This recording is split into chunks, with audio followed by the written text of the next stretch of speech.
Okay, what did we talk about last? It seemed like a long time ago. Muscle spindles. Okay, we were talking about muscle spindles. So let's go through that. We talked about that we're going to classify a number of sensory receptors. Okay, and we talked about the word somatosensation, okay, or somatoesthesia. And we talked about there are two primary receptors that provide somatosensory information.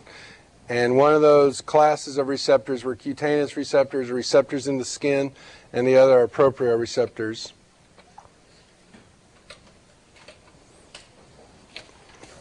Okay. All right. And we talked about that all the receptors that are in your skin, except for temperature receptors, are stimulated by physical deformation. She has problems with her cutaneous receptors.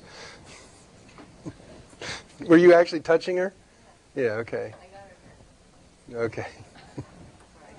That's all right. Anyways, all cutaneous receptors other than temperature receptors are going to be stimulated, physically have to be deformed, meaning something like touch. Okay, and when you touch your skin, or these receptors that are located in your skin, that changes the shape of them. Okay, and if the touch is intense enough, then that will generate an action potential, and presumably that will be perceived. Okay, we talked about the whole intensity coding, etc., in the beginning of this unit. Okay, so all the receptors that respond to mechanical energy are known as what? Mechanoreceptors. For obvious reason, they respond to mechanical energy as opposed to light energy or some other kind of energy. Okay, and we talked about the concept of that cutaneous receptors are located disproportionately throughout the body, and what parts of the body have more receptors, cutaneous receptors, than others? Right, lips, tongue, fingers. So parts of the body that are involved in fine movement control, or movements that require precise action, okay, or movements that require precision, have a disproportionate number of cutaneous receptors. We talked about conceptually, if you were going to build a system that need lots of control, you want to have a lot of information about the parts of the body that are going to be controlled. Okay, so it's easy enough to understand. If we've got fine movement control with our fingers, we want a lot of sensory information. And hence you have a lot of cutaneous receptors per square inch. Okay, then we got into proprioceptors. Okay, and what do we say? What type of information do proprioceptors provide us?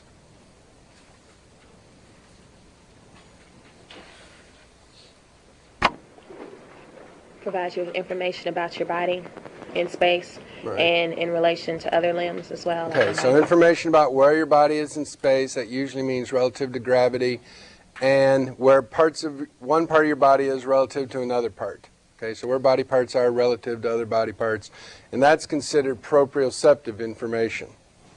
Okay, and we said that the receptors for proprioceptive information are going to be located where you'd expect them to be: muscles, and your joints, and your tendons, and we also talked about your inner ear, your vestibular apparatus. Okay, and so now we're to the point where we're classifying proprioceptors. Okay, receptors that provide us information about where one body part is relative to another. And we started with muscle spindles. Okay, so they're located in all somatic muscles, and we talked about somatic muscles being just basically what we think of as our muscles. Okay, heart muscle is not a somatic muscle. Intestinal muscles aren't somatic muscles, but our skeletal muscles are considered somatic muscles. Okay, and we talked about the idea that sensory or muscle spindles have a dual role. They have both a sensory function and a motor function. And so far we've just talked about the sensory function, and just like cutaneous receptors, spindles are located disproportionately or spread disproportionately throughout the different muscles in our body. Okay, so muscles, lips, tongue, fingers, etc. have more muscle spindles per square inch or per fiber than other parts of the body, such as your back, and we talked about our buttocks, or some of our large muscles. And that's because those large muscles aren't really involved in fine movement control. Okay, like your fingers, lips, tongue. What was the other set of muscles we talked about have a lot of muscle spindles per number of muscle fibers. Right, so our eyes. Talk about of all motor control systems, that's probably the most precise motor control system, and hence we have a lot of spindles. The same reasoning being we want a lot of information if we want to have a lot of fine movement control. We need to know where those muscles are, or the length of those muscles. Okay, so we said muscle spindles provide us a couple types of information. And all of that information has to do with muscle length or the rate of changing muscle length. So one thing you'd want to know is if I put my arm muscles in this position in biceps, they have a certain length. It would be good to know what length that is. Okay, so we get information from our muscle spindles about the static length or the unchanging length of a muscle. Okay, so that's one type of information or one category of information that we receive from muscle spindles. Okay, we'd also like to know if muscles are changing length, we'd like to know how fast they're changing that length. Okay, so we get information about the rate of muscle length change. Okay?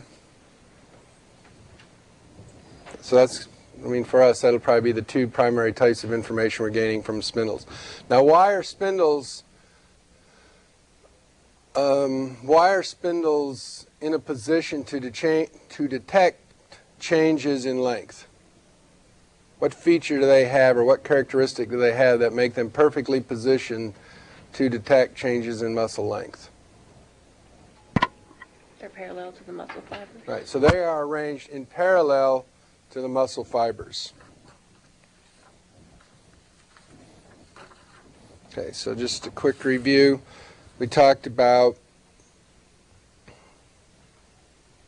that this is what a muscle spindle looks like, and it's just a little receptor at this, and it has its own set of muscle fibers, which are known as intrafusal fibers. Okay, and the bulk of our muscle is made up of what type of fiber? Right, so the bulk of our muscles are made up of what are known as extrafusal fibers, and then we have the muscle spindles connected in parallel with the extrafusal fibers, and the muscle spindles themselves have their own muscle fibers known as intrafusal fibers. So just think, if you hear the word intrafusal some point later in your life, think muscle spindles. Okay, and the intrafusal fibers are at the end points of the muscle spindle, and you have a sensory region. And that's the part that detects a stretch, and you have, this is what, an axon from a receptor that's going back to where? Where would this little, if this represents an axon from a nerve cell in here, in the sensory region of your spindle, where is this axon going to?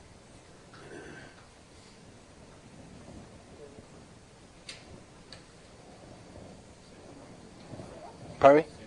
Right, so he said our central nervous system, it's going into the spinal cord. I mean, physically, it goes into the spinal cord. Okay? So what happens is the sensory region becomes stretched when you change the length of the extrafusal fibers.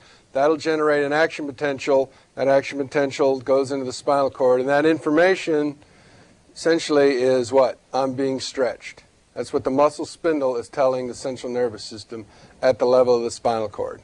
I'm changing length, I'm being stretched. Okay, we also looked at, here's just an example of how spindles are connected in parallel with extrafusal fibers. So here are the extrafusal fibers at the top, and then you have the spindle. So here's the intrafusal fibers, our sensory region, and so that's how they are connected. And obviously, because they're connected that way, if you change the length of the extrafusal fibers, then obviously the spindle itself is going to change length, because it's physically attached. So that makes them in a perfect position to detect changes in length or static length of your muscle.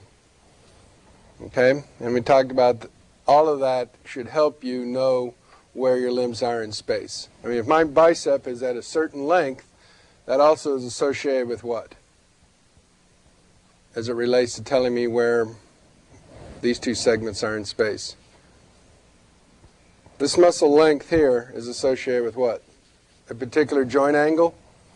Okay? So if my muscle is this long, presumably my joint is at this many degrees. Okay, and that gives me information about this body segment relative to this body segment. So pretty straightforward. All right, so any questions about the sensory component of muscle spindles? Basically, you want to think of muscle spindles as providing information about muscle length and changing muscle length. And you can think of that as stretch, because muscle spindles are also known as stretch receptors.